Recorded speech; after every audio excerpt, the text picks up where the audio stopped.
Hi, and welcome to the Neoprene Playmat. I'm your host, Matt Piak, and today we're going through my top 10 cooperative games. So, if you aren't familiar with the genre or haven't played a cooperative game before, essentially what a cooperative board game is one where all the players at the table are competing against the game. You're not competing to win against one another, but you're going to win or lose as a group collectively. And so, in creating this list, I wanted to make a couple distinctions.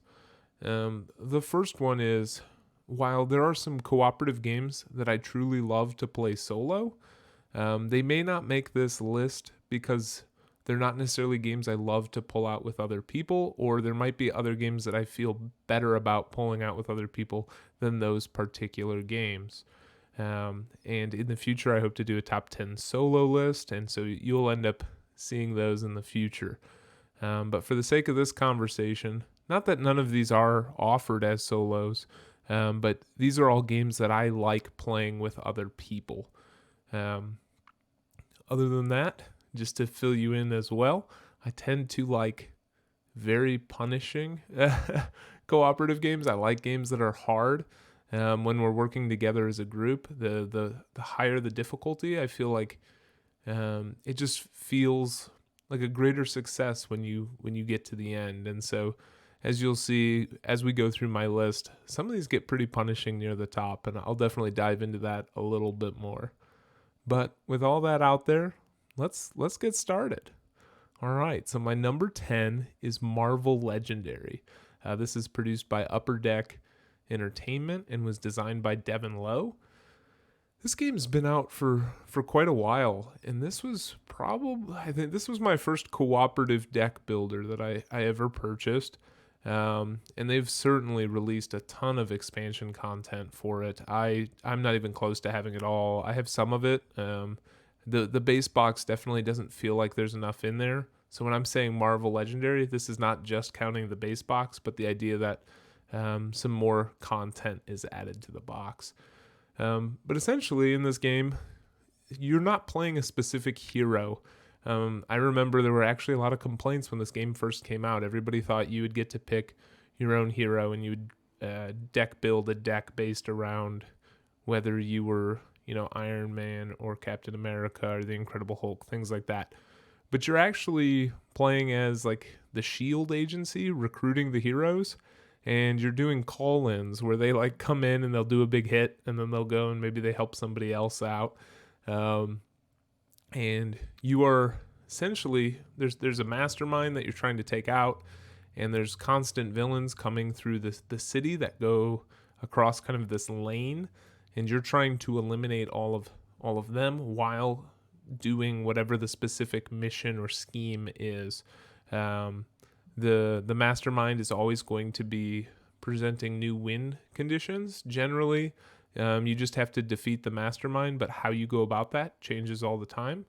I've found this one just a lot of fun, and a lot of people like it because of the theme. Usually to this day, anytime I have somebody looking at my shelves, they always point out this box and they say, "Ooh, what's that?"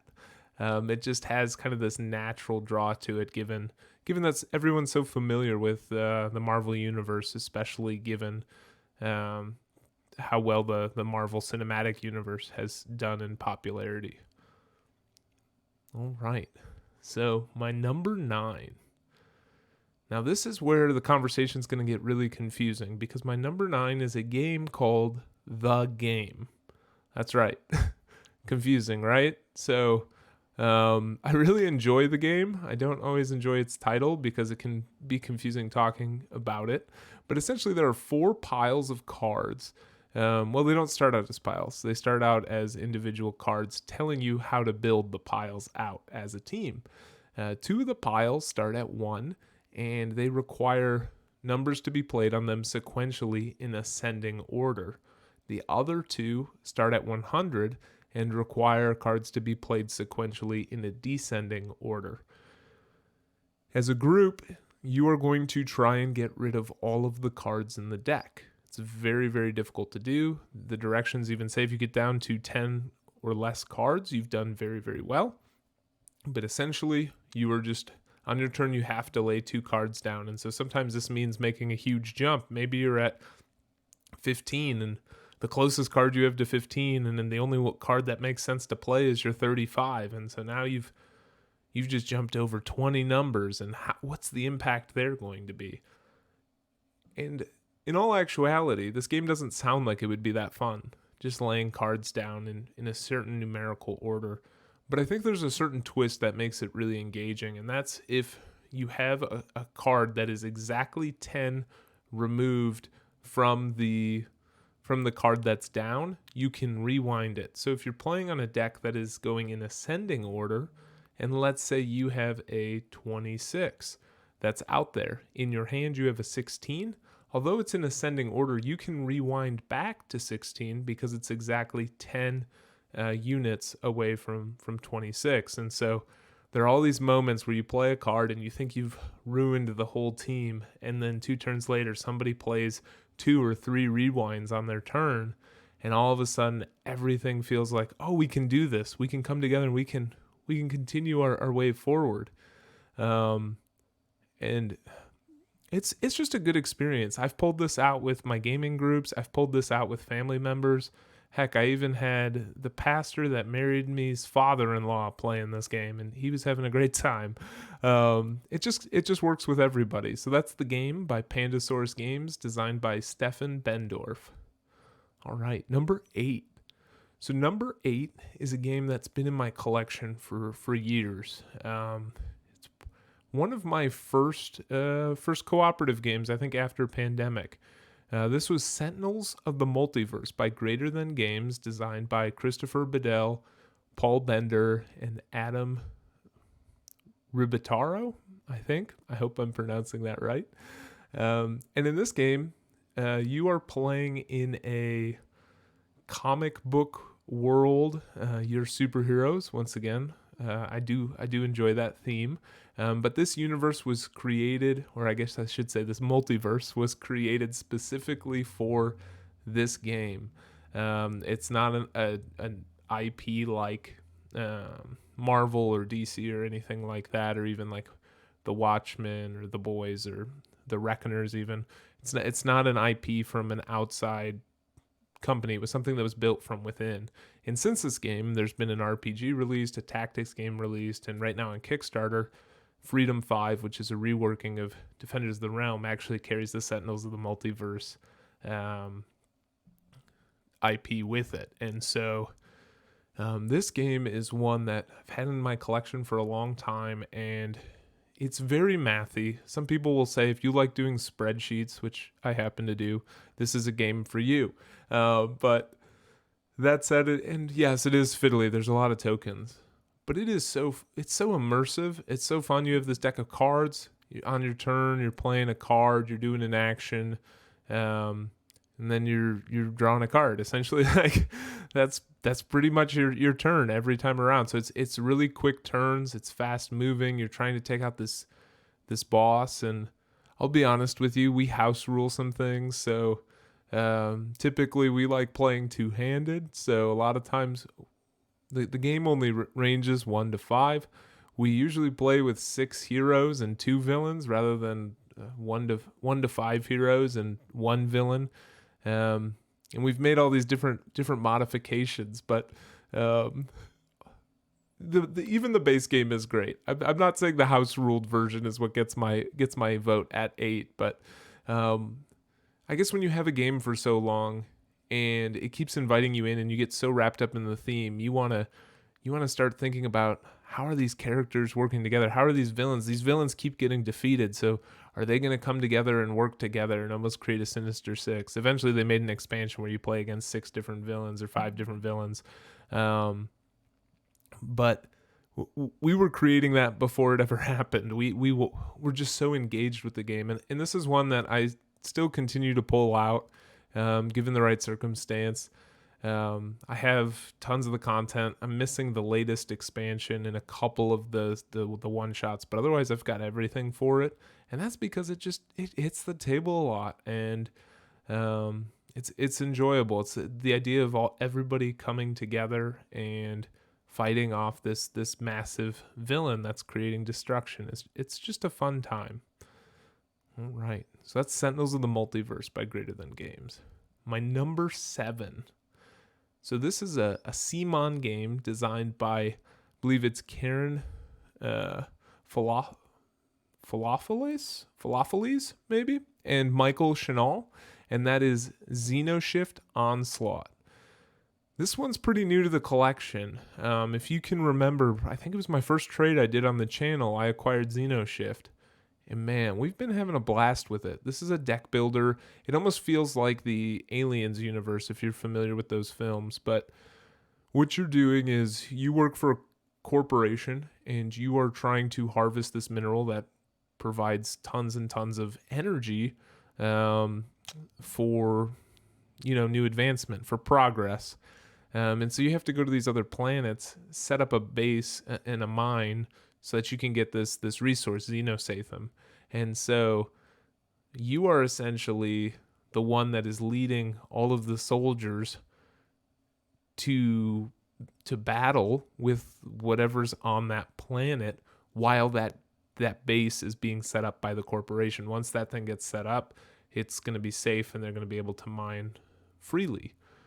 That said, until everything is set up, until that happens, you have these giant insects that have all been mutated by the Xenosatham they've been exposed to into these giant horrid beasts, and they're there to just decimate you. You are just trying to hold them off, last 9 rounds, and make it to the end.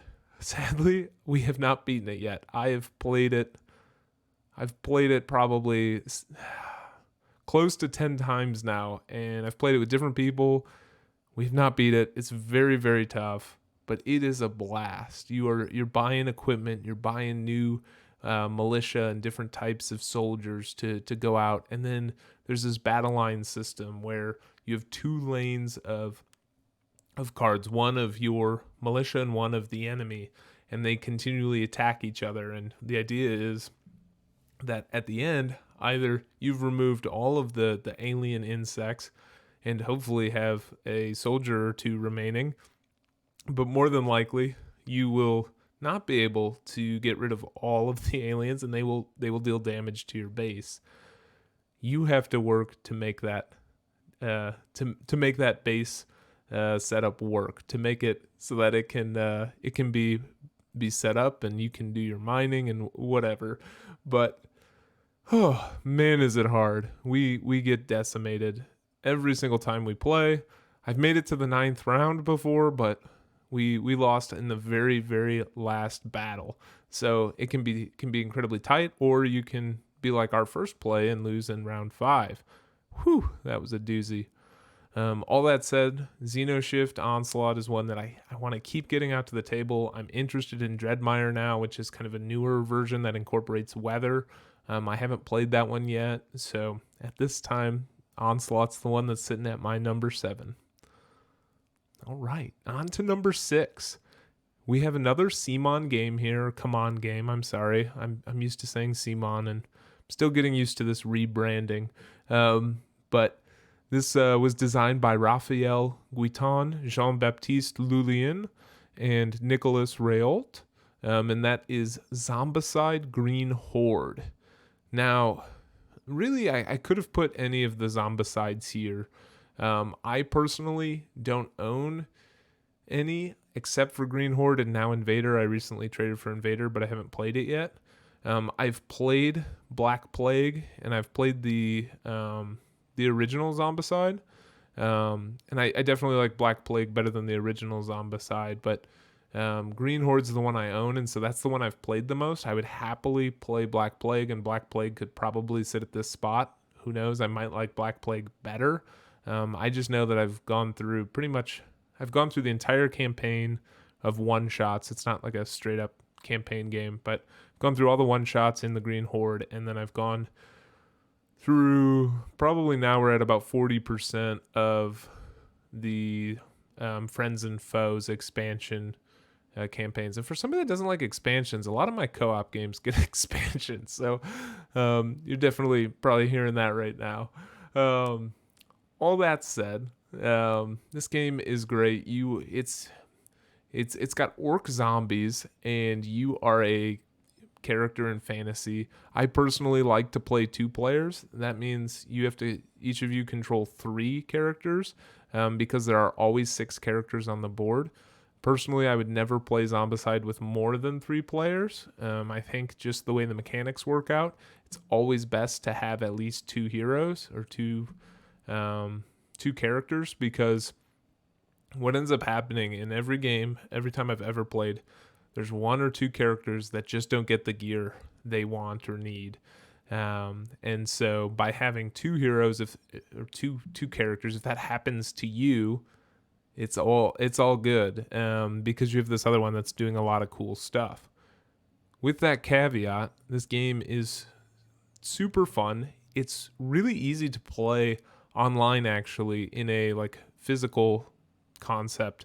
That's actually that top-down camera. If you saw the video that I used to make the conversation about the unboxing for Super Fantasy Brawl and just the ridiculousness of that box, that setup became a thing because I wanted to play Zombicide over the internet when COVID hit. And so Zombicide, because it doesn't have you don't have a ton of cards in your hand, you just kind of have your equipment, and you just need to be able to see the map and have a bunch of D6s with you. This was really easy to set up as a game where we could play digitally.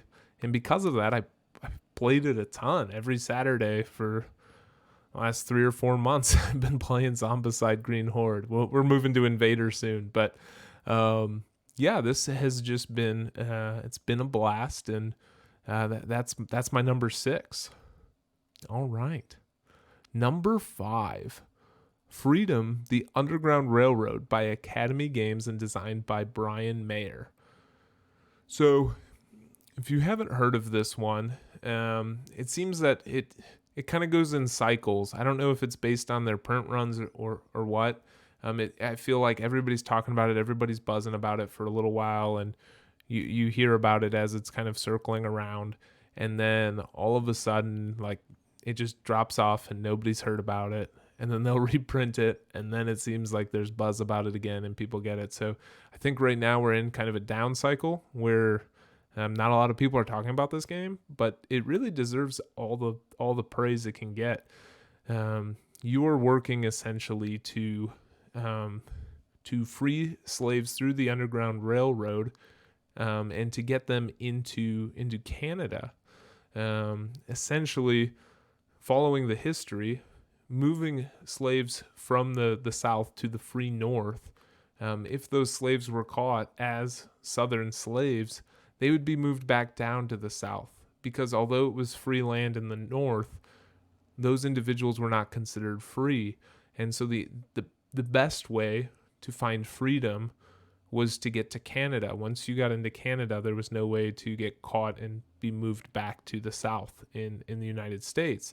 And so as a team, you were working with the abolitionists, and you're trying to maneuver and find ways as these slave catchers are moving around trying to bring the slaves back down to the South. And so it is a heavy game in theme. Like, it's not super uplifting, but it's incredibly educational, and it's done with great taste.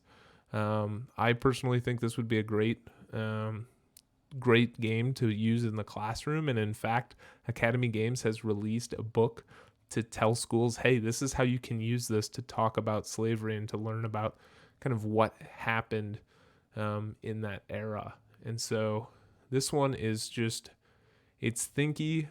It feels momentous when you win.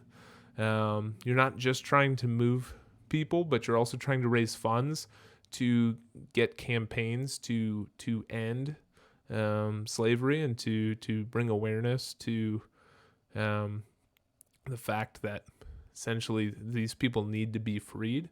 And it's just done so tastefully. It's a fantastic game. Highly recommend it if you can find a copy. That's Freedom: The Underground Railroad. All right, my number 4. You can actually see this behind me on the wall back there. This is Thanos Rising by the Op and designed by Andrew Wolf. This game, I don't know what I like so much about it because I read the instructions, I looked at the game, and I was like, this is not going to be. This is like a glorified Yahtzee, a cooperative King of Tokyo. Not that King of Tokyo is bad, but it just didn't seem like there'd be something that would pull me in this much. And it's just one of those games that I can pull out with anybody. I can teach it while we play, and we're in it in 5 to 10 minutes. Like it's very quick to set up. It's very easy to teach, and everybody knows how to roll dice, and everybody likes rolling dice. It's brutal. It's hard. Sometimes the luck really does not go in your favor. The fact that the enemies are on cards and that your results or what you do is on dice. There are some times where all of the villains come out and you can't roll anything with the dice, and it makes for a very quick game. But that said, that always, whenever I lose a cooperative game, I'm always like, let's play again. Let's play again. We gotta get at it. We gotta beat the cardboard. That's what we always say. We gotta outsmart the game, right? And this one just does that for me. That's Thanos Rising. All right, number 3, Spirit Island by Greater Than Games, designed by R. Eric Roos. So in Spirit Island, this turns a very, very common board game theme on its head. Typically, when you play a game, you often play as colonists going in and taking over land. Games are area control in the sense of you taking dominion over the land that you're conquering, that you're going to, and you're establishing it as your own. In Spirit Island, that's not the case. The colonists are the enemies. They're coming to the island. They're trying to conquer it. They're trying to overthrow it. And there are the native people, which are called the Dahan. And then there are the spirits of the island. And all the players actually get to play as the spirits. And so you are working in conjunction with the Dahan to eradicate and scare away all of the imperialist settlers that are coming in trying to take over your land. And so when I first heard about this game, the theme was all I needed. I was sold. I was like, this game's going to be awesome. This is going to be sweet. And I got it. And man, this is a heavy, crunchy game. And it's interesting that Greater Than Games put it out too, because I can see some callbacks to Sentinels of the Multiverse from a mechanic perspective. That said, it's a lot heavier, but it's always intuitive. It's a 2-hour playthrough. It's a brain burner. You're engaged that entire 2 hours, but when you're playing the game, although there's a lot of things to think about, there's a lot of these little moving parts. It's always intuitive. You almost know what's coming next as far as just the flow and the structure of the game, how to move everything along, how the colonists react. I read through the rules pretty thoroughly the first time and watched some videos on it before I played. But now, even if I haven't played the game in a while, I can just do a brief skim of some of the rules that I'm a little shaky on, and the rest of the game just kind of flows out. It just makes sense. It seems so intuitive compared to some of these other heavier games where there's all these small rules that don't necessarily make sense. It just all fits together as a great package. And once again, this is a brutally hard game. It's super difficult, but that's what makes it fun. That's what makes me continue to go back to it. And it's one that will be on my shelf for a good long time. That's Spirit Island, my number 3. All right, moving on to my number 2. Another CMON game. This is the third CMON game. I guess I really like CMON's cooperative games. This is designed by Fabian Rafad and Juan Rodriguez, and it's actually a small card game. It's called The Grizzled.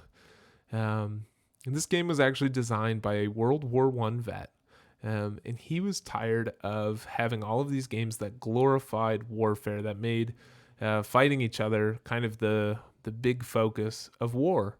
As a veteran himself, he wanted a game that showed the camaraderie that soldiers had with one another, as well as the trauma that war brought. And so in the Grizzled, you're going to be fighting, and it's pretty abstracted, but you're going to be going through these different threats. Maybe you've been called to the front lines. Maybe you hear gunshots. Maybe it's starting to snow or rain, and you are just trying to get through. You're going to come across some hard knocks where maybe you're wounded, or maybe you've become tyrannical because of the situation the war has put you in, and mentally you're having a hard time kind of grasping all of that. And essentially your goal is to fight and move toward peace. There's a dove that is continually that's covered by cards, and you're trying to unveil it, to get all of the cards from your hand played before your tombstone is revealed. It's a great theme. It is, once again, this is another one of those heavier themes. Like it's not like a funny haha type theme, but it's really engaging. It's like, man, look at all this stuff I'm going through, and guys, how could you help me out? I really need a break here, and can you guys lend me your support? During the game, you can go back and get coffee, and when you do that, you get to put support in a particular direction, but nobody else at the table knows what direction your support's going in. And so hopefully that support lands on the individual that needs it the most. Every once in a while, though, that support gets split and nobody gets a benefit. And so there's so much going on in such a small, tight little card game. It's one that I love to pull out, and it's one that will continue to hit my table for years to come. And the last game, the number one cooperative game. If you've watched my top 10 of all time, you already know what this is going to be. It's not my top one, but it is my number 2. And that is Ghost Stories by Repo's Production, designed by Antoine Bauza. Now, there was a re-implementation of this called Last Bastion. I haven't played that. I've thought about trading for it just to try it out, see what it's like, see how the streamlining affects things. But ultimately, I've never pulled the trigger on it. And that's because I absolutely love Ghost Stories. I pull this game out all the time. I don't necessarily feel like it needs to be re-implemented in any ways, although some of the things do look interesting on Last Bastion. Anyway, to the game. You're playing as Taoist monks. There's ghosts that have come into your town, and the town is a 3x3 grid of different establishments, different shops, and things like that. And they all have specific powers. So you can go to these different areas in town and use those powers, or you can go and fight the ghosts. To fight the ghosts, you're just going to roll dice, and then you have tokens that you acquire in various ways throughout the game to mitigate your dice rolls. The game is super unforgiving. Sometimes you just don't roll right, and you lose because of that. Some people hate that about this game. Other people, like myself, love that because even though you can lose a game by bad rolls, it also means it creates moments where you're literally on the last turn of the game, and all you have to do is roll 2 red symbols on the dice, and that's it. And you're sitting there and you're shaking the dice, and then you roll them, and when you get it, everybody celebrates. Everybody's having a great time around the table. And this game, it's not a 2 or 3 hour game. So for a game to come to a dice roll at the end, I mean, the maximum amount of time I think you're ever going to play this game is 90 minutes. It goes pretty quick. And usually you're going to lose in about 45, and you'll want to get it back to the table. And so it's just... It does everything I want a cooperative to do. There's good dialogue. There's good conversation around the table. Yes, it could be prone to alpha gaming because if somebody knows how to play the game better than the other players or things like that, they might be offering tips and strategy of where to go and what works out best. But given the luck and the randomness in it too, you're not always going to know what the best thing is. It might look like the best thing, but then based on how different things happen, based on cards that come out later, based on what the person rolls when they roll the dice, all of these different things, it is one that can be it's tempting maybe to alpha game, but I don't think you can actively do it well because you don't have enough knowledge and there's too much luck in it to really know exactly what the optimum move is. If you can math everything out, that's when it becomes more of a problem. And at the end of the day, if you're alpha gaming, that's more of a problem with the player than it is with the game, in my opinion. But all of that, I'm getting away from the game that I love, Ghost Stories. I mean, you get to be a Taoist monk. And this game came out in like 2008. It was a very, very unique theme at the time. I started playing games in 2012, and this was on my list. This was like the first lot of board games I purchased with a tax return back in 2012. And it's the only one out of that entire lot that's still on my shelf. And it's still sitting at a lofty position and still gets played quite a bit. That's Ghost Stories, my number one. And that's it, guys. That's my top 10 cooperative games. This is one of my favorite genres. I love working together with people. I love figuring out a puzzle as a group. And so I hope you enjoyed this list. What are your favorite cooperative games? Let me know in the comments below. And if you liked this content, please like the video, hit subscribe, or just leave a comment. I love to hear feedback from you guys. Otherwise, have a good one. This has been the Neoprene Playmat.